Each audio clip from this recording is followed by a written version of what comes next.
¿Ya sale? Sí, ya, perdón, es que estaba arreglando el problema con mi mouse porque no me dejaba moverlo.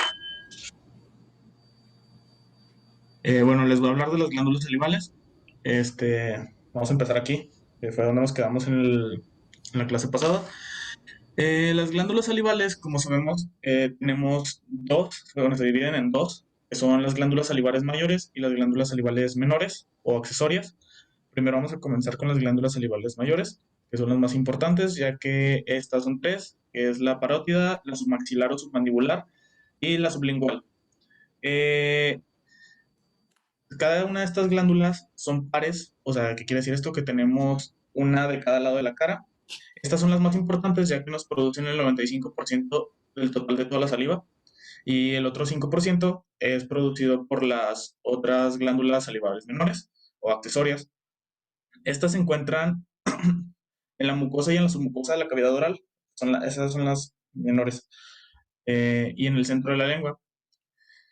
La saliva tiene numerosas funciones que les voy a hablar un poco más adelante, pero para darles una pequeña introducción, pues estas tienen la función de limpiar y lubricar la cavidad oral y también tienen una función inmunológica, ya que contienen IgA, que es una inmunoglobulina lactoferrina, que se une al hierro, el cual es esencial para el metabolismo de las bacterias y lisosoma, que es una sustancia antibacteriana, ya que degrada la cápsula de las bacterias, además de que la saliva también participa en la percepción de los sabores, porque en ella se disuelve el material alimenticio. Esta también inicia la digestión, porque posee tialina, lo que es la milasa salival y la lipasa salival. También nos ayuda en la deglución, porque humedece los alimentos y permite la formación del bolo, como ya lo vimos en la clase pasada.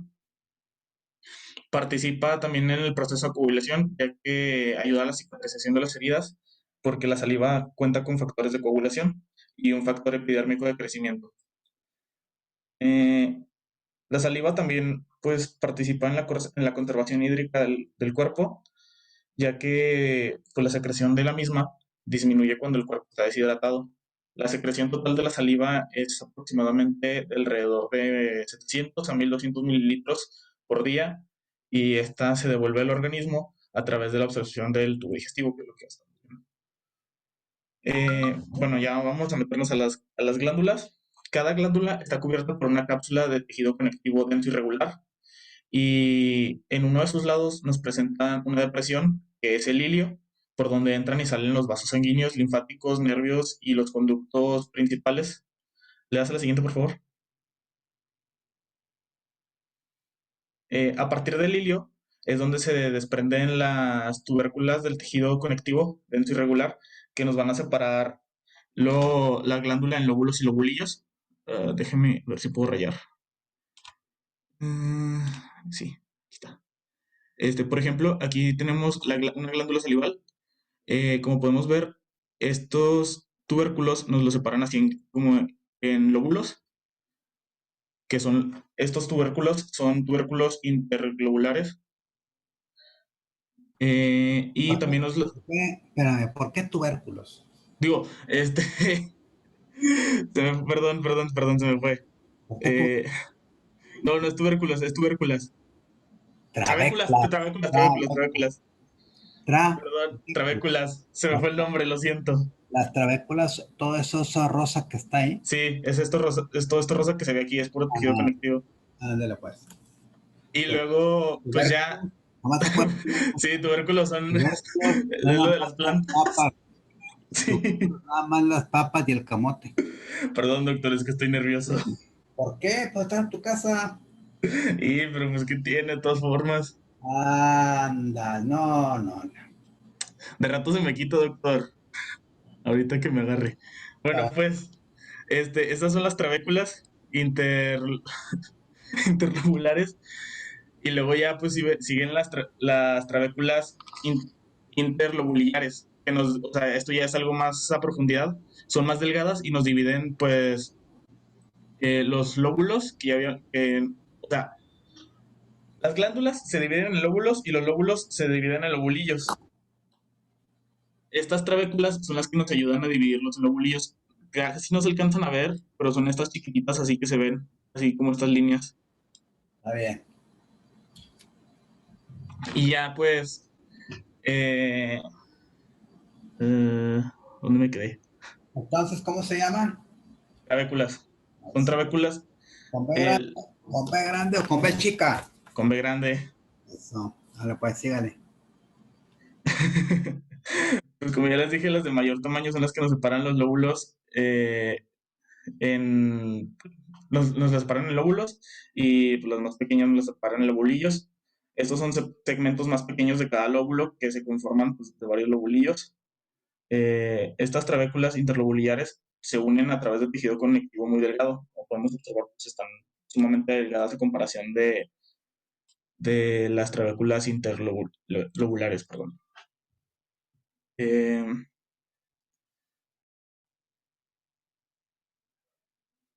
ah, eh, estas trabéculas que se unen con el tejido conectivo nos forman como un tejido de sostén que forma el estoma de la glándula y el parénquima de las glándulas salivales, que está formado por los conductos que se pueden visualizar aquí en morado. En morado.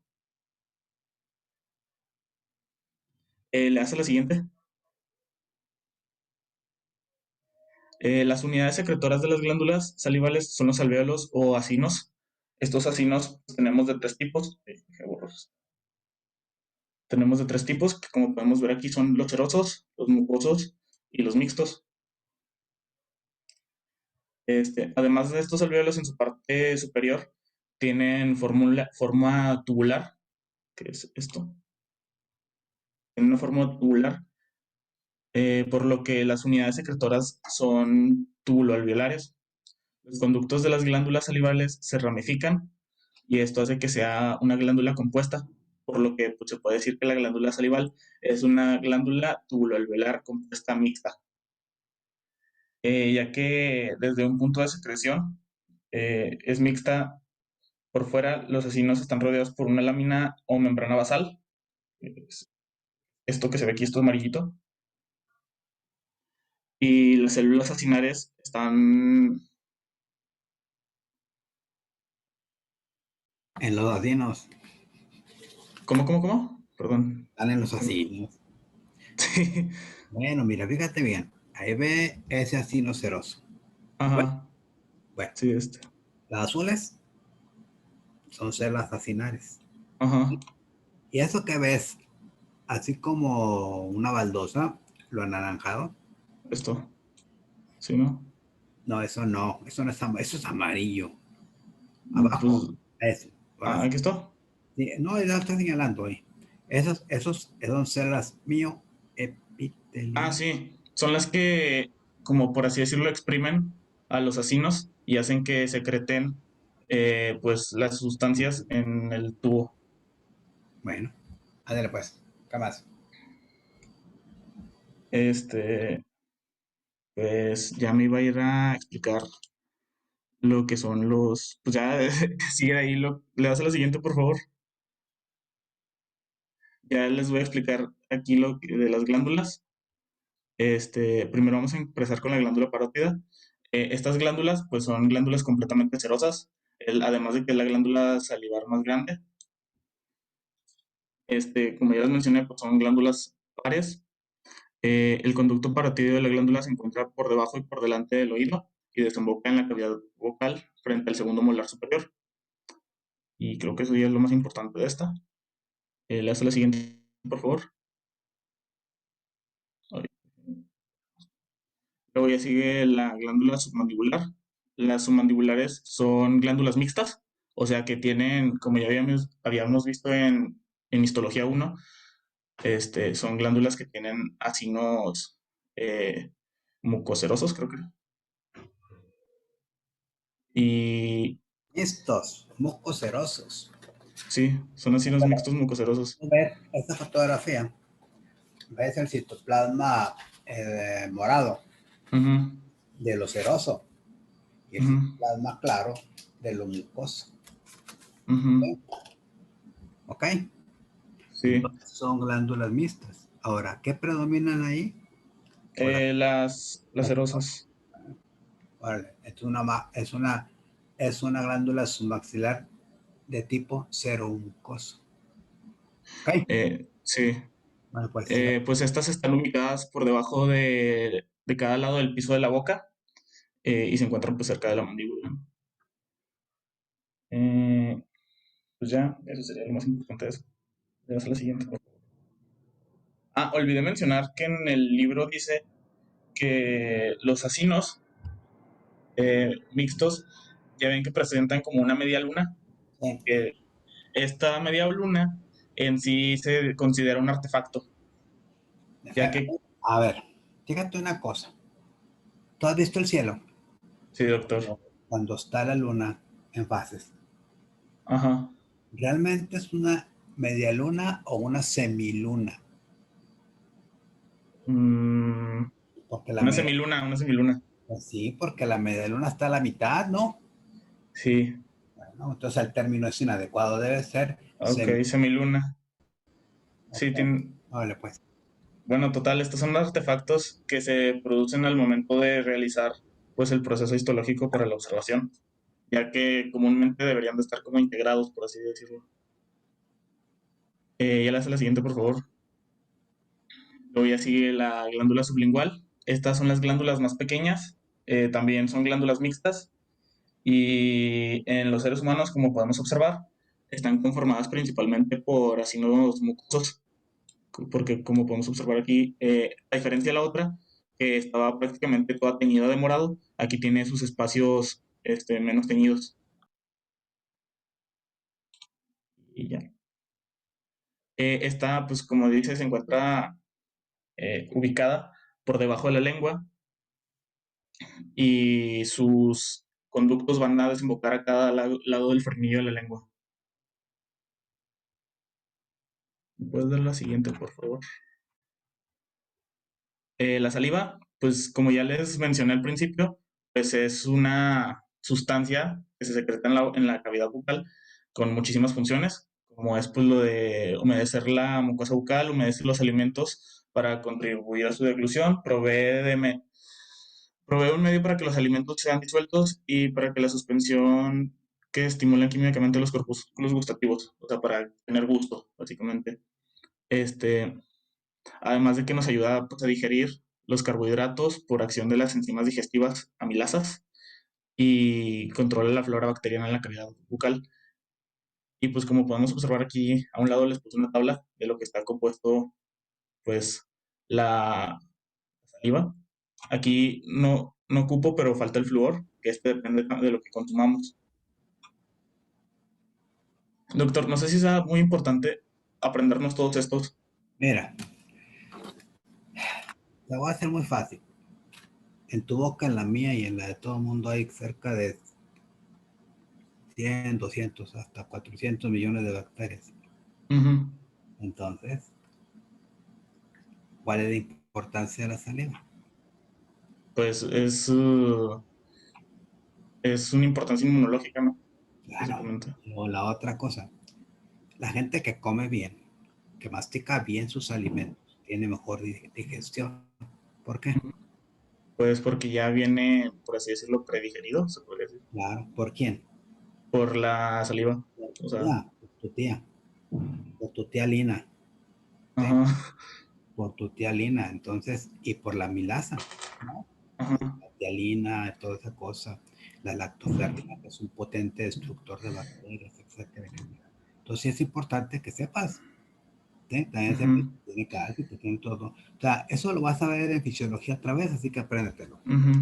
Vale, De hecho, pues. en un video había visto que decía que gracias a la milasa, pues como se comienza a descomponer los compuestos en glucosa, si mantenemos un alimento con mucha amilasa en la boca y la estamos masticando durante varios minutos, nos va a comenzar a saber dulce.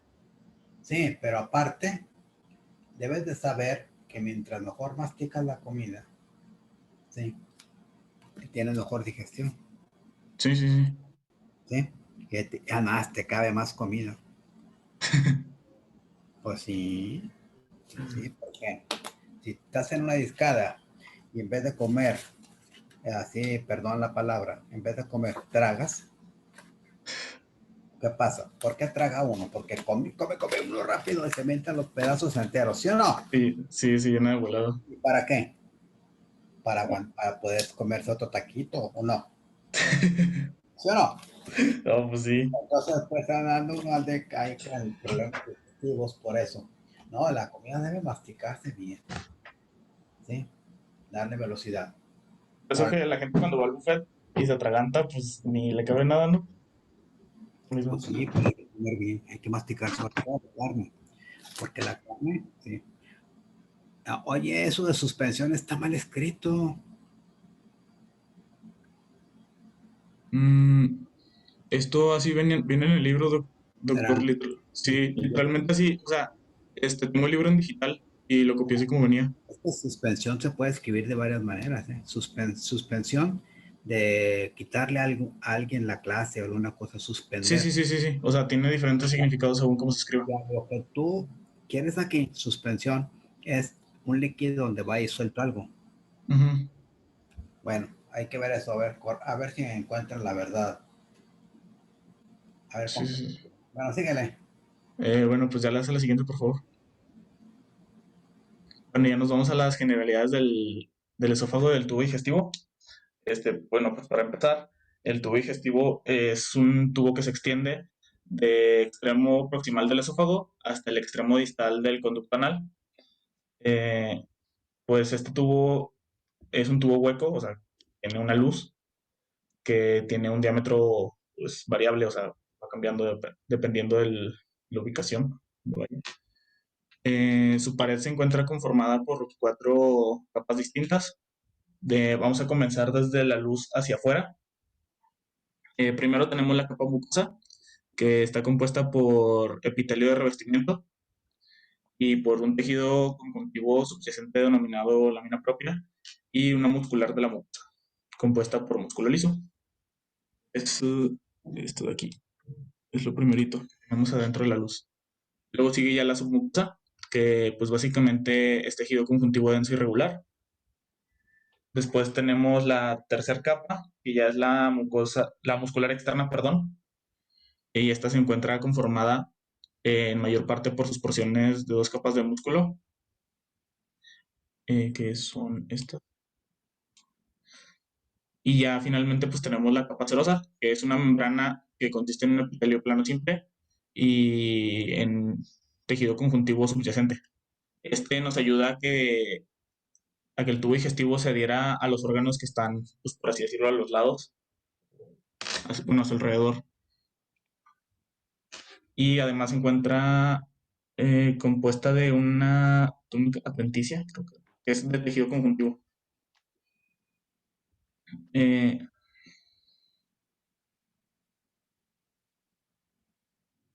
y ya pues ya les voy a explicar un poquito más de cada una de estas capas, eso ya era algo muy por encima. Primero la mucosa, como ya les había mencionado, que es la primera capa de la luz hacia afuera. Eh, esta estructura pues varía según la región donde se ubique y pues cambia su función, pero pues, sus principales funciones se podría decir que son de protección, absorción y secreción. Luego, pues en esta es donde tenemos los pliegues circulares, las vellosidades y las microvellosidades, que pues como sabemos son para la absorción. Um, y lo más importante, esto. Le das a la siguiente, por favor, ya nada más falta eso, por favor.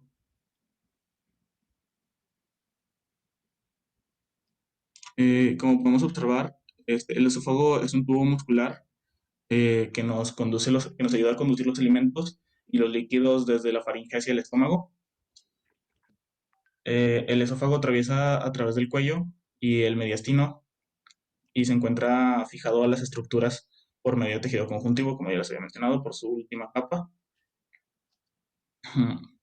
Este tiene una distancia bueno, un largo de aproximadamente unos 25 centímetros y su luz está colapsada, se encuentra colapsada.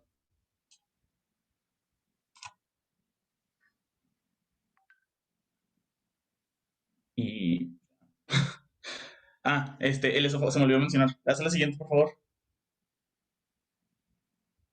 Este, el esófago tiene glándulas, que son las glándulas esofágicas y las glándulas esofágicas cardiales. Ajá. Las glándulas esofágicas se encuentran en la submucosa y estas glándulas se encuentran pues a lo largo de todo el esófago, pero se encuentran más concentradas, por así decirlo, en su parte superior y son glándulas pequeñas eh, que están compuestas de epitelio estratificado plano y nos sirve y son visibles cuando tenemos un corte, por ejemplo, aquí, una glándula esofágica. Y ya pues las glándulas esofágicas cardiales pues se llaman así, según entendí, por las glándulas, o sea, porque se parecen mucho a las glándulas cardiales que se encuentran en el estómago. Sí, se llaman así porque están cerca del cardias. Este, Doctor, literalmente en el libro, o sea, de eso sí me acuerdo muy bien, No, que sí, decía, se parecen, pero si no estuvieran ahí y no se parecieran, no las podría llamar cardiales. ok, Porque además, en el estómago no hay glándulas cardiales. En el estómago hay una cosa que se llama fondo gástrico. ok, Son glándulas fúngicas, ¿sí? A lo ok, que se refiere el libro, quizás, es a la zona donde hay glándulas de la área de transición esófago-gástrica. Ahí sí, para que veas. ok. Bueno, ¿qué más? Bueno, total, como ya ven que las glándulas esofágicas pues se encuentran en la parte superior, pues estas glándulas esofágicas cardíacas pues se encuentran en su parte inferior. Y ya, Ya, eso eso sería. ya acabaste. Se te Doctor, eso acabó, ya sería todo mi parte. se te acabó el nervio. Ya, poquillo. No, no hay por qué ponerse nervioso. Eso es muy Bueno, feo. Ponerse eh, nervioso es muy feo. ahora vamos a iniciar con el estómago. ¿Quién es? Soy Hernández Rodríguez, doctor. ¿Nombre? Samantha Hernández. ¿Nombre? Samantha Margarita Hernández Rodríguez. Ok. A ver, Samantha. Ok, muy bien. Entonces, perdón. Vamos a iniciar con el estómago. Primero que nada, pues vamos a identificar que el estómago va a ser una región dilatada de lo que es el tubo digestivo, que sabemos se ubica debajo del diafragma. De manera anatómica va a estar dividido en 4 regiones, que sería el cardias, que pues es la porción más proximal al esófago y va a rodear el orificio esofágico. El fundus o fondo, que se va a extender encima de un plano horizontal atravesando lo que es el orificio esofágico. El cuerpo, que se va a ubicar justo pues debajo de este plano, de este fondo. Y la porción pilórica, que va a ser una región que va a desembocar en el píloro. Y esta región pues es una región distal entre lo que es el estómago y el duodeno. En cuanto a la histología, el estómago se va a dividir en 3 regiones dependiendo el tipo de glándula que contiene cada una. Primero tenemos que vamos a revisar la región cardial. Esta región pues es una región que está cerca del orificio esofágico y este va a contener las glándulas cardiales. La región pilórica, que es la parte proximal con respecto a lo que es el esfínter pilórico y va a contener las glándulas pilóricas. Y finalmente la región fúndica, que va a ser una parte situada entre lo que es el cardias y el píloro y va a contener glándulas gástricas. ¿Okay? ¿Le puedes dar a la siguiente, por favor? Gracias. Bueno, vamos a ver que la mucosa gástrica pues, del estómago va a presentar la misma estructura en toda su extensión, que va a consistir pues en una mucosa, una submucosa, una muscular externa y una serosa. Perdón. Samantha, Cuando... Samantha, Mande, doctor. esta fotografía que estás poniendo, ¿de qué área es el estómago? Si están las fabiolas, si están las glándulas gástricas, es, las glándulas, es en el cardias, ¿sí, no? ¿En el cardias? ¿Por qué? ¿Tan segura que es el cardias? Pues porque, perdón, en la región cardial, pues porque tenemos las glándulas gástricas, bueno, es otro nombre con el que se denomina las glándulas fúndicas, y esas glándulas están perdón, esa es la región fúndica, perdón. Las Ah, glándulas fúndicas, ¿sí? el fondo. El fondo, sí. Este es el Fondo. fondo del estómago, ¿cierto? El Porque las glándulas fondo. gástricas son las que están en esa región. ¿Sí? Escuche, escuche. El fondo El y el fondo. cuerpo gástrico, Ujú. pero los parietales, no, en ninguna otra parte del estómago hay más que en el fondo y en el cuerpo. El cuerpo. Y por eso esa fotografía que estás viendo ahí, Es no del, podemos es del saber, fondo. Ujú. no sabemos si es corpofúndica o es del fondo, depende de quién la haya tomado. Si dice que es del fondo, pues es del fondo, pero histológicamente no podemos saber si es de uno u otro lado. Entonces, pues, entonces cuando dicen las parietales son corpofúndicas. Parietales, ¿Sí? de acuerdo, doctor. Anotado. Gracias. A ver, Entonces, bueno, tenemos que la mucosa gástrica, cuando se explora su superficie, se van a descubrir estos pliegues longitudinales que se denominan, si no estoy leyendo mal, de manera rugae, que son pues, como se denominan arrugas, que van a ser prominentes en lo que son las regiones estrechas del estómago, pero poco desarrolladas en las porciones superiores. Y también en esta mucosa gástrica, pues se van a detectar que va a estar dividida por surcos profundos, bueno, poco profundos más bien, que la van a dividir y se le denominan a estos surcos regiones mamiladas. Este tipo de regiones pues van a ser sobresalientes e irregulares y también se van a observar en su superficie lo que son los orificios que están denominados como las foviolas o las fositas gástricas. Aquí en estas fositas es donde van a desembocar pues lo que son las glándulas gástricas, perdón. ¿Le hace la siguiente, por favor? Gracias. Entonces, el epitelio que va a revestir la superficie y a las fositas gástricas, pues es un tipo de epitelio cilíndrico simple, y ese tipo de epitelio va a tener unas células que se denominan células mucosas superficiales. Este tipo de células pues va a poseer lo que son los gránulos de mucinógeno, que son en forma de dilataciones, y estos gránulos pues van a ocupar la mayor parte del volumen de la célula. También vemos que en las células mucosas superficiales pues tienen un núcleo y un aparato de Golgi ubicados debajo pues de estos gránulos, y la secreción de estas células es, o sea, bueno, secretan lo que es la mucosa, pero es un tipo de moco muy turbio y forma pues una cubierta viscosa que se va a adherir a la superficie epitelial y la va a proteger pues contra los componentes ásperos que trae el quimo, ¿sí? Cuando va bajando pues hacia el estómago. ¿Le puedes dar la siguiente, por favor, Cristina? Gracias. Entonces, pues primero vamos a ver las glándulas fúngicas de la mucosa gástrica. Estas glándulas también son denominadas glándulas gástricas y van a estar presentes pues en toda la mucosa gástrica, excepto pues en las regiones, en pequeñas porciones, donde van a estar por los otros dos tipos de glándulas. Este tipo de glándulas van a ser simples y ramificadas y se van a extender desde lo que es el fondo de las fositas gástricas hasta la muscular de la mucosa. Y aquí cada glándula posee un segmento de cuello estrecho y un segmento fúndico pues más corto, y van a producir, son las que ayudan a producir el jugo gástrico, que producen aproximadamente una cantidad de 2 litros por día. Y pues este tipo de glándulas van a estar compuestas por 4 tipos celulares que tienen funciones diferentes cada uno, que son las células mucosas del cuello, las células adelomorfas, las delomorfas y las enteroendocrinas. ¿Le puedes dar a la siguiente, por favor? Entonces, las células mucosas del cuello, pues estas células van a estar localizadas en la región del cuello de esta glándula fúndica. Son células mucho más pequeñas que las células mucosas superficiales y contienen menos mucinógeno, y por lo tanto estas también secretan moco, pero como tienen menos mucinógeno, pues su moco va a ser menos alcalino comparado pues con el moco de las superficiales, y cuenta con un núcleo que tiende a ser de una forma esferoidal.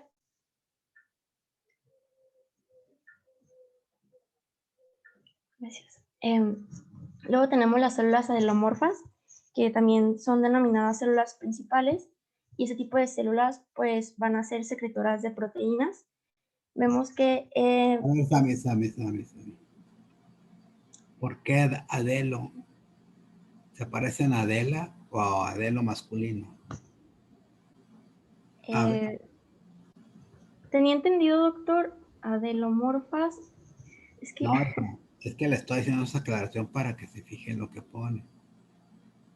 Es adeno. En vez de la L, es con N. Adenomorfas. quiere decir que son parte de la morfología de la glándula, de la adeno, ¿sí? Adeno quiere decir glándula. ¿De acuerdo? Sí, doctor. Ay, qué raro. Ahí quítale la L para que sea, pero ahorita no, ya después. Sí, Adelante, no, sí. sí. Ahorita que editamos la presentación. Sí, Claro, cuando estaba leyendo el libro pensé que eran adenomorfas. no, Lo habré leído adeno. mal. ¿Qué más? Ok, bueno, aquí, de acuerdo con el libro, este tipo de células va a tener un citoplasma basal que tiene un retículo endoplasmático rugoso y por lo tanto se le va a conferir a este citoplasma un tipo de aspecto basófilo, mientras que en su parte apical pues va a ser eosinófilo porque tiene presencia de decimógeno, entonces va a estar pues coloreada prácticamente de dos tonalidades, el morado y rosa se va a apreciar en los cortes histológicos y ese tipo de células pues van a secretar principalmente lo que es el pepsinógeno. ¿Después de la siguiente, por favor? Bueno, doctor, ¿y esas también son células denomorfas o esas sí son delomorfas? No, debe ser de, no, yo creo que es una clasificación. ¿En qué libro lo leíste? Es en el Ross Paulina, séptima edición, doctor. Ah, pues qué Rose. Es que mira, depende de cada autor, le llaman como la de Sudana, ¿cómo se llama? ¿Cómo te puedo decir? Con tal de salir y de estar dentro de lo que se puede conocer la historia, le cambian de nombres. Vamos a dejarlo así como lo tienes y luego lo investigo, ¿de acuerdo? De acuerdo, doctor. Ahorita lo investigo entonces. Bueno, estas células también se les denominan células parietales. Estos tipos de células se van a encontrar en el cuello de las glándulas, entre lo que son las células mucosas del cuello y en la parte profunda pues, de las glándulas. Su tamaño pues, son grandes, son a veces binucleadas y cuentan con un núcleo esferoidal. Este tipo de células va a poseer un extenso sistema pues, de lo que son los canículos intracelulares y en su citoplasma va a haber un sistema membranoso túbulo vesicular, ¿sí? Que esta imagen es la que encontré de manera un poco más gráfica en cómo están distribuidos estas estructuras dentro de las células parietales. ¿Le puedes dar a la siguiente, por favor? Finalmente, tenemos el cuarto tipo de células, que son las células enteroendocrinas. Estas células se encuentran en todos los niveles de la glándula y se distinguen dos tipos, las células enteroendocrinas cerradas, que son las que están en la figura B, y las células enteroendocrinas abiertas, que son las que están en la figura C. Las enteroendocrinas cerradas van a ser células pequeñas que, como vemos, pues no alcanzan siempre a la luz y van a estar descansadas sobre la lámina basal, mientras que las enteroendocrinas abiertas pues van a poseer una extensión mucho más grande de citoplasma y estas sí van a estar expuestas a lo que es la luz glandular. ¿Le das a la siguiente, por favor? Gracias. Entonces, tenemos los segundos tipos de glándulas, que son las glándulas cardiales de la mucosa gástrica. Este tipo de glándulas pues van a estar limitadas en el cardias, principalmente porque que el cardias habíamos dicho que era el segmento del estómago que va a rodear el orificio esofágico. La secreción de este tipo de glándulas cardiales pues va a contribuir a la formación del jugo gástrico y va a ayudar a proteger el epitelio esofágico contra pues, el reflujo gástrico pues, de este jugo. Las células son tubulares y van a estar compuestas principalmente por células secretoras de moco y van a poseer un núcleo basal aplanado y un citoplasma que va a estar repleto de gránulos de mucinógeno, por lo tanto, pues también pues la mucosa que va a secretar va a ser turbia. ¿Le hace la siguiente, por favor?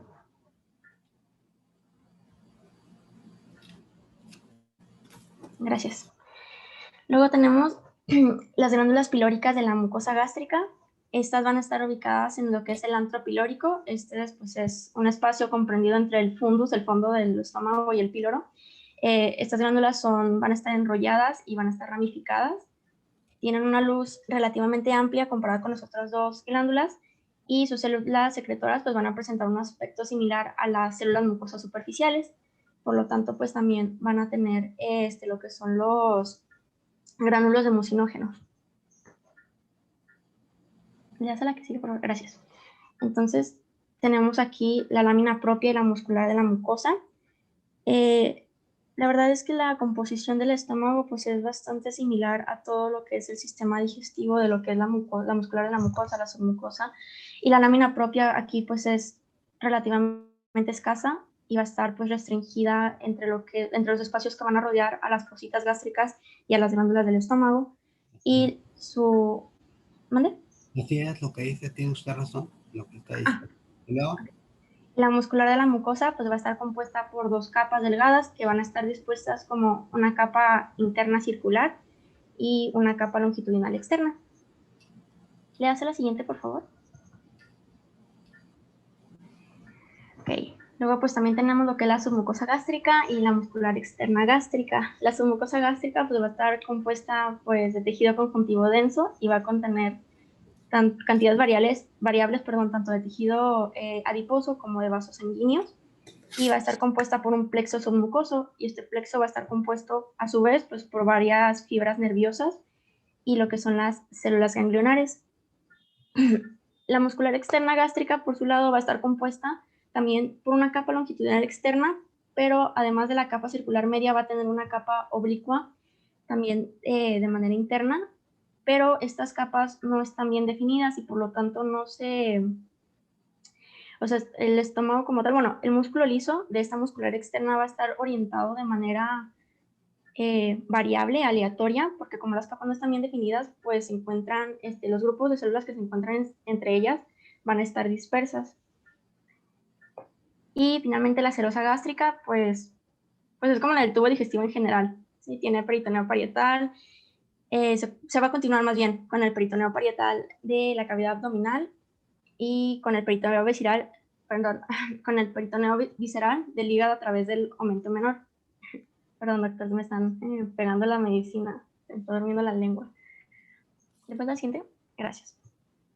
Entonces, dejando de lado el estómago, iniciamos con la siguiente parte de lo que es el sistema digestivo, que es el intestino delgado. El intestino delgado... dígame, doctor.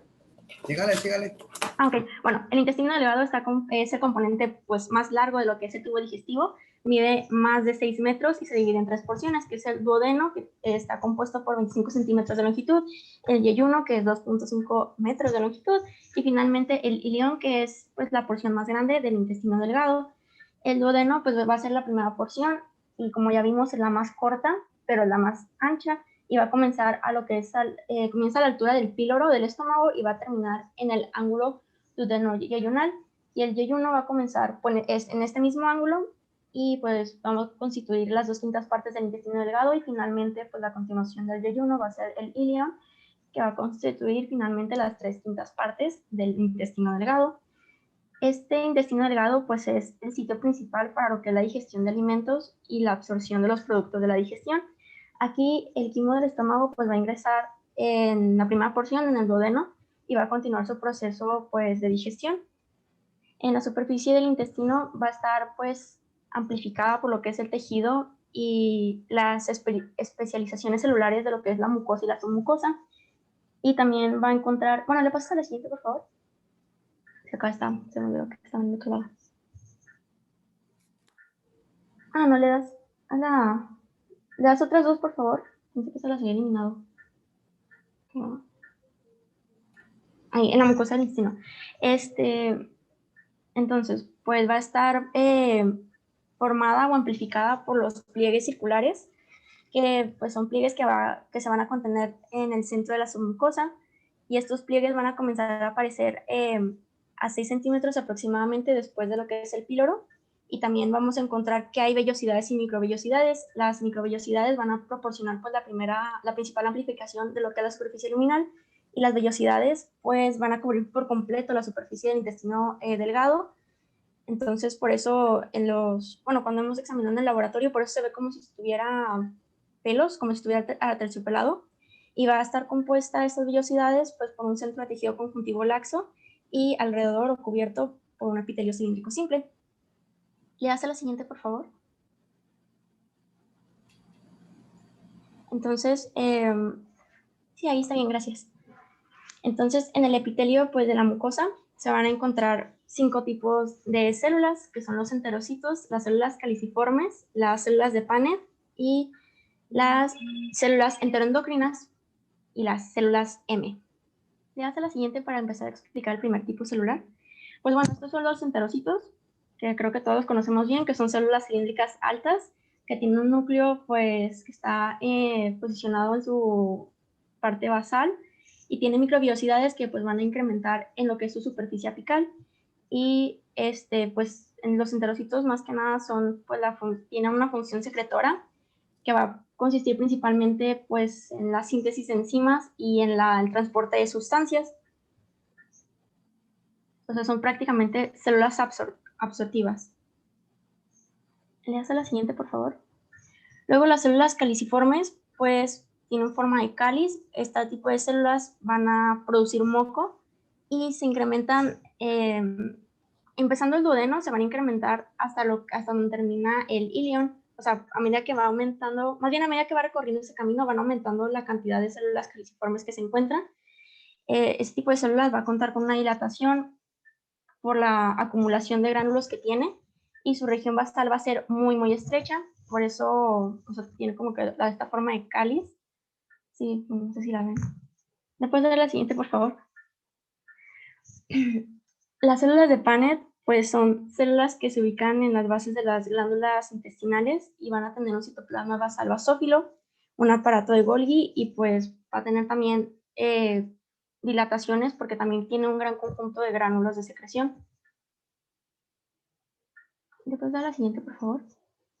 Gracias. Bueno, las células enteroendocrinas pues van a ser parecidas a las que estaban en el estómago. También tenemos lo que son las células enteroendocrinas cerradas y las células enteroendocrinas abiertas. Aquí las cerradas, pues como vemos, se van a concentrar pues en la porción basal de lo que es la glándula intestinal, y las abiertas pues se van a encontrar en todos los niveles de las vellosidades y pues van a producir las mismas hormonas que producen en el estómago. Y finalmente, el quinto tipo, que son las células M, son células que van a cubrir las placas de Peyer y los nódulos linfáticos del intestino delgado. Cada célula pues va a presentar en su superficie apical lo que son los micropliegues en lugar de microvellosidades, y esto ayuda en su función de células transportadoras. Okay. Luego tenemos la muscular externa del intestino delgado. Esta muscular externa va a estar compuesta pues, por una capa interna de células musculares lisas, también van a estar dispuestas de manera circular, y una capa externa, pero eso va a estar dispuesta en forma pues, longitudinal. Aquí con la muscular externa es donde pues, se van a producir las clases de contracciones musculares que conocemos, que son las contracciones de segmentación y la peristalsis. La peristalsis pues, es relevante en cuanto que es la acción coordinada. La acción coordinada de las capas musculares circular y longitudinal. Entonces, este tipo de movimiento de peristalsis va a desplazar lo que es el contenido intestinal de forma distal. Y finalmente, la serosa pues, del intestino delgado es exactamente igual que lo que hemos visto en el tracto digestivo. Entonces, el intestino grueso pues, es todavía más breve de lo que fue el intestino delgado. El intestino grueso va a comprender lo que es el ciego, que viene incluido con su apéndice vermiforme, el colon, el recto y lo que es el conducto anal. El colon se va a dividir, pues a su vez, como ya me imagino que sabemos, en ascendente, en transverso, en descendente y en sigmoide. Aquí, pues las 4 capas del tubo digestivo que aparecen en todo el intestino, pues es exactamente lo mismo. Solo tiene como que ligeras, tiene ligeros rasgos distintivos, a pesar de que las 4 capas son exactamente iguales. Aquí, pues a diferencia de lo que es el estómago, a diferencia de lo que es el intestino delgado, se van a encontrar lo que son las tenías del colon. Las tenías del colon pues son bandas estrechas de manera muy gruesas que van a estar formadas por las capas externas de la muscular. Las austras colónicas pues van a ser abultamientos entre lo que son las tenías del colon en la superficie externa del ciego y del colon, y los apéndices omentales, que van a ser proyecciones, pero de tamaño muy pequeño, hacia lo que es la serosa. Otro nombre que te digo, Ujú. apéndices omentales. El nombre que tiene desde hace muchísimos años se llaman apéndices epiploicos, porque vienen del epiplón, ¿sí? Aumento también quiere decir epiplón. Por eso te digo, depende de los libros, es como se nombra, pero si tú llegas a oír epiplón, epiploico, es porque está ahí, ¿de Ah, acuerdo? ok. De acuerdo, doctor. Entonces, Ajá. ¿le hace la siguiente, por favor? Luego, bueno, vamos a ver la mucosa del intestino grueso. Pues va a presentar, la mucosa va a presentar una superficie lisa y va a contener glándulas que van a consistir bueno, que van a estar formadas pues por un epitelio cilíndrico simple. La función principal pues de las células que van a estar presentes en la mucosa del intestino grueso pues va a ser la reabsorción de agua y de los electrolitos. Aquí lo que es la eliminación de los desechos va a ser facilitada pues por el moco que secretan las células calciformes también aquí, y su epitelio va a contener pues prácticamente los mismos tipos celulares que el intestino delgado, excepto por las células de Paneth. Entonces nada más va a contener los 4 tipos. Es por eso que pues, como ya les había dicho, ayuda a la reabsorción de agua y también pues segregan mucho moco. ¿Le das por favor al siguiente? Ok. La muscular externa pues prácticamente va a estar formada por muchas tenías del colon, perdón, o sea, pues van a tener varias bandas musculares. Y aquí los ácidos musculares, pues de estas tenías, van a penetrar la capa muscular interna y va a permitir que empiecen a diferenciarse los segmentos del colon y van a formar a su vez las austras del colon, ¿sí? Y aquí en el intestino grueso, pues la submucosa y la serosa es exactamente igual que lo que hemos visto en el tubo digestivo. O sea, no es muy relevante volver a explicarla. ¿Le das a la siguiente, por favor? Okay. Entonces, también pues compuesto del intestino grueso va a estar lo que es el ciego y el apéndice, el recto y el conducto anal.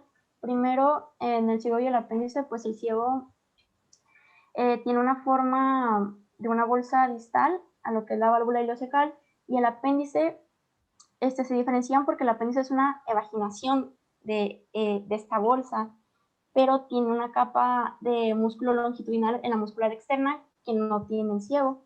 Entonces ahí lo que se ve en la microfotografía, pues es un corte histológico de lo que es el apéndice.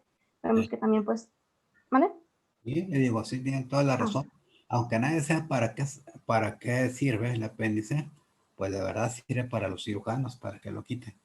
Pero ah, sí, el apéndice tiene importancia, mucha importancia es como un puente, como un paso, ¿no? para el excremento cuando se dirige al intestino grueso. Ya ve que llega primero al ciego y el apéndice está situado ahí. Entonces, yo creo que tiene esa función, ¿sí? Y esos nódulos linfáticos que usted ve ahí, esos nódulos linfáticos muchas veces se hacen grandotes, esos meros, se hacen grandotes y son reactivos, ¿sí? Pero también ese apéndice se enferma muchísimo, ¿sí? Porque ahí llega el excremento y pueden ser de origen bacteriano, parasitario o simplemente una reacción que puede ser en secundaria X cosa. Bien, cuando hay una operación por apendicitis aguda y no encuentran el apéndice está sano, de todos tienen que quitarlo, porque quirúrgicamente hasta un 15% de todos los apéndices son sanos. Pueden ser que haya otro tipo de lesión, por ejemplo, un cuerpo lúteo roto que esté sangrando o un cálculo metido ahí en el uréter que está dando problemas, ¿sí? Y eso se puede confundir. Eso ya lo verá usted cuando vea la clínica. A ver, sígale. ok. Entonces, seguimos con pues el recto y el conducto anal. Ahí está. Pues el recto va a ser la porción distal de lo que es el tubo digestivo, y en su parte superior se va a distinguir pues del resto del intestino grueso, más que nada por la presencia de lo que son los pliegues rectales transversos. Bien. En esta porción, en esta porción más distal, pues va a estar también lo que es el conducto anal. Este tipo de conducto pues es hueco y tiene una longitud media de 4 centímetros y pues va a estar comprendido desde la cara superior de pues el diafragma pélvico hasta el orificio anal. Esta porción del conducto anal pues también va a presentar pliegues, pero estos pliegues no son los rectales transversos, sino son los que están denominados como columnas anales. Y aquí este conducto anal, perdón, va a estar dividido en 3 zonas, que son la zona colorectal, la de transición anal y la zona escamosa.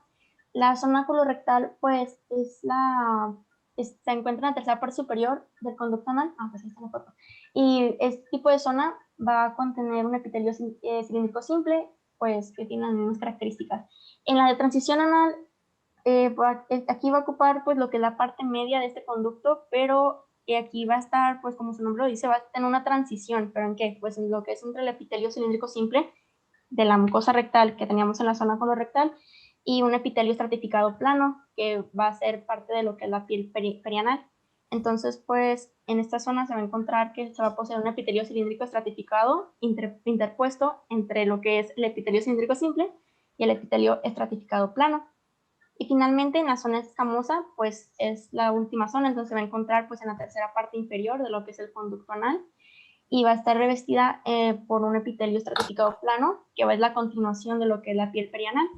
Y en este conducto anal, pues se van a encontrar lo que son las glándulas anales, que se van a extender desde dentro de la mucosa y van a estar ramificadas para secretar lo que es el moco en la superficie anal.